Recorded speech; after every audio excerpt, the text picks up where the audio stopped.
The one clue police found on her phone changes everything we thought we knew about this life taker. This young influencer was lured to her death by a woman who looked exactly like her. You need to stick around until the end to hear the real reason she was targeted in this utterly bizarre doppelganger case. She was always moving towards something. That was the first thing most people noticed about her. Not beauty, though she had that too, in the natural way that didn't need explaining. Not charm, though it was in her laugh, in the quick light behind her eyes. No, what they noticed was motion, purpose.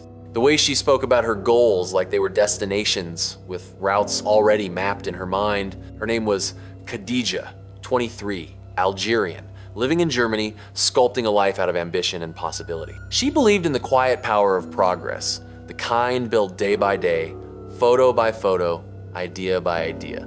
The world she reached toward was not fantasy. It was something she worked at, shaped, polished, and lifted with her own hands. She was the kind of girl who woke up with intention, who rehearsed camera angles in the bathroom mirror, who studied ingredients on product labels because she wanted to understand what she recommended. There was sincerity in her effort, something clean and earnest. She didn't want fame in the way people romanticize.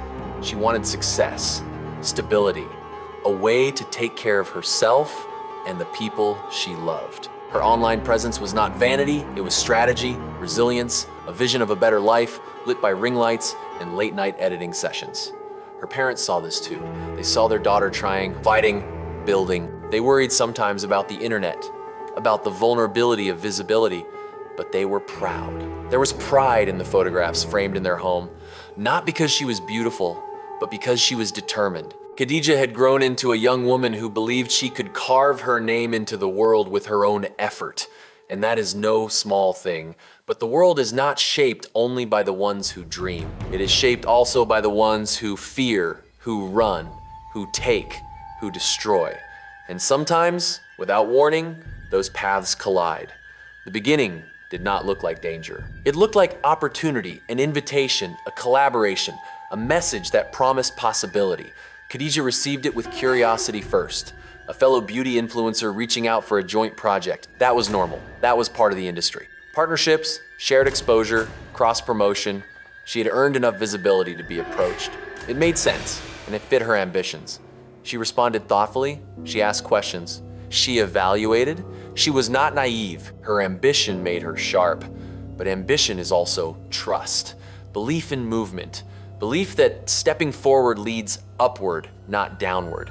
The person on the other end of this message had been watching her, studying her, not because they admired her, but because they needed her. A resemblance, a facial symmetry, a shared softness in the jawline, a similar frame, a mirror that nature had accidentally crafted. But mirrors are despicable in human hands. They reveal, and they can also be shattered. The woman who reached out to Khadija was named Carabin. To understand what happened, the camera must shift to her, not to sympathize, not to excuse, but to witness the architecture of her desperation. She was a young woman too, but moving in the opposite direction. Not toward possibility, but away from something she believed would eliminate her. Her life had been shaped by expectation, obligation, cultural binds that wrapped around her choices like invisible chains. She wanted out of marriage, out of her family's control, out of the identity she had been assigned. But wanting out is not crime. Wanting freedom is not cruelty. It is the path chosen to get there that defines the shape a story becomes. Instead of breaking free truthfully, she planned to disappear. But to disappear, she needed the world to believe she'd die. And for that illusion to work, there needed to be a body that could be mistaken for hers, a body the world would grieve in her place. She went searching, not for a person, but for a match. This is where the horror begins. She found Khadija online, not through fate, through targeting. She looked at faces until she found the one that resembled hers. The same age, the same style, the same aesthetic presence, a girl accessible, friendly, reachable through a direct message. She approached Khadija with the language of opportunity, a collaboration offer, a chance to feature in a major project, an invitation to step forward in her career. And because Khadija was moving upward, she accepted. But she accepted carefully. She was cautious. She checked the details. She reached out to verify. She asked the right questions. She even withdrew once when something felt false. But persistence can mimic sincerity, and when promises are repeated with confidence, even suspicion can soften. The meeting was arranged. There are moments in life that happen silently, without announcement, without suspicion, without warning, that they will be the last normal moment we will ever have.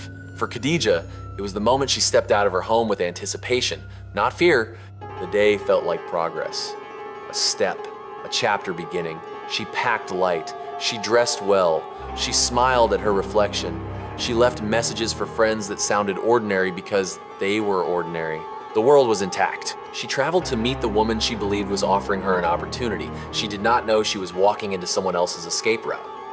The car ride did not feel strange at first. Confusion, maybe? Things felt slightly off around the edges. But confusion is not the same as danger. Danger only becomes visible in hindsight.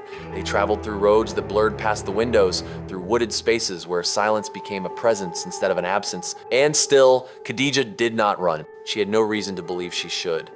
When the harm came, it did not come from argument or anger. It came from decision. A decision already made long before Khadija entered the car. It was not spontaneous. It was not emotional. It was planned. There are no words that can soften what happened, and there is no need to amplify it. Violence is its own clarity. When her body was left in the Mercedes, the world around her did not know that a future had just been stolen. People walked by, cars passed. The city continued unaware. The tragedy was still invisible, but her absence began to echo in the lives she touched. Her parents waited for her messages, they waited for her voice notes, they waited for her laughter. Her mother touched her phone screen, hoping it would light up with her name. Her father walked the length of their home because sitting still felt like dying. Something inside them knew before the world said it. The silence was too heavy, too sharp, too unfamiliar. Meanwhile, far away, another set of parents believed they had found their daughter dead in her car. Grief collapsed them. The police arrived. The scene was processed. The city whispered. But the truth was still waiting to be revealed. The autopsy unveiled what the eyes of grief could not see. The woman in the car was not the daughter those parents believed they had lost. The world shifted. Now the question was not who unalived her, but who was she supposed to be mistaken for, and where was the real woman? The search for Khadija began with urgency and dread. A missing person case built on the knowledge that something irreversible had likely already happened. But there was still a sliver of hope built on the possibility of misunderstanding. That hope died quietly when the police shifted the investigation to the woman who had tried to disappear.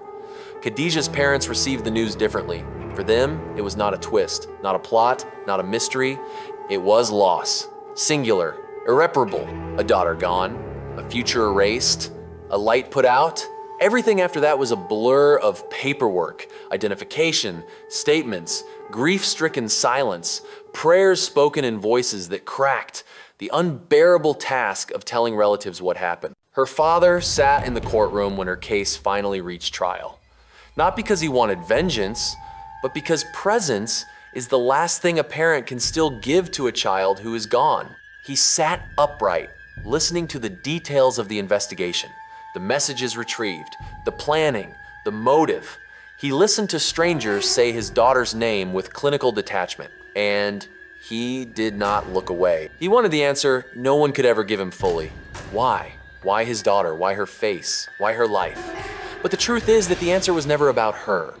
It was about resemblance. A coincidence of features, a terrible symmetry. And yet the life taken was not replaceable, not interchangeable, not symbolic, not a placeholder. It was Khadija, a daughter, a sister, a friend, a woman who had something to contribute to this world, a woman who deserved to continue. Her absence was not theoretical, it was felt.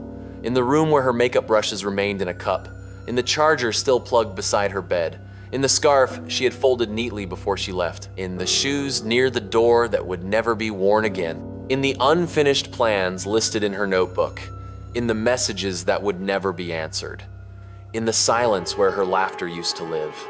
This is the real tragedy.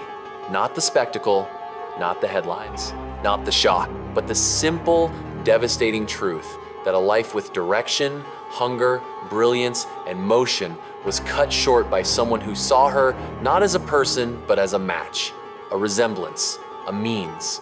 When the court proceedings continued, when lawyers argued, when the details were laid out, when the motive was explained in terms that tried to make logic from cruelty, her father did not absorb it as narrative. He absorbed it as loss. He was not interested in the architecture of delusion that led to her death.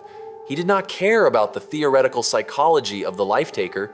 He cared about the absence of his daughter's voice. What remains of Khadija is not the manner of her death. It is the memory of her life, the determined light in her ambition, the way she moved forward with intention, the way she believed she could build something meaningful, the way she carried herself through the world with purpose. Her story does not end in the car where she was found. It ends in every person who remembers her name, not as tragedy, but as promise. Khadija was not a double. She was not a reflection. She was not a substitute. She was singular. And that is what was taken. That is what was lost. And that is what must be remembered. That final reveal about the life-taker's true motive is disturbing than anyone imagined. Tell me if you saw that twist coming. Let me know what you would have done in that situation. Share your reaction in the comments below. I read every single one. For more true crime stories that defy belief, make sure to follow the channel.